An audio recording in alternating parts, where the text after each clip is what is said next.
এখন মানে বা 2 কপি ফটো পান কার্ড আধার কার্ড জেরক্স লাগবে এখন মানে কি 400 টাকা কেমনে তো কোনো দিন আনি দেরি হবো ও ভাই তোমার পাসবুক আছে নিয়ে যাও তোমার অ্যাকাউন্টে লেনদেন করো কি অ্যাকাউন্ট মানে হোল্ড করে দিছে নাম কি আছে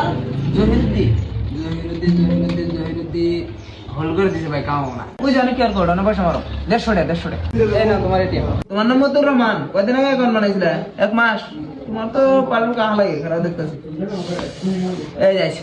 হাইবার লাগছে ভাই ওটা এখন আমরা কি করবো উল্টা পুল্টা লেনদেন করো ফ্রিজ করে দিছে ওটা তোমার ব্রাঞ্চে জান লাগবো আর কিছু কোর্ট কাছারি ঘুরান লাগবো এখন যদি ঠিক হয়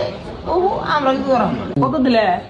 না আর একটা জুতো লাগাই দাও এত কষ্ট করে এখন বানাই দিলাম এই মাইনসে কি বদমাশি করে না পুরো এরিয়াটাই রেড জোন করে বুঝছাও খালি সাইবার ফ্রড লাগে খালি সাইবার ফ্রড লাগে ক্যাশ করবো কত 10,000 না সিনিয়র মাল আমি এনে সব বানাই PAN card Aadhaar card voter card passport LIC সব বানাই সিএসপি বন্ধ করে লাইলাম পড়ায়ও আর একটু ব্রাঞ্চে যান নাকি হারাহারি হ্যাঁ ডেইলি যান নাকি গো আমরা কাম করি এটা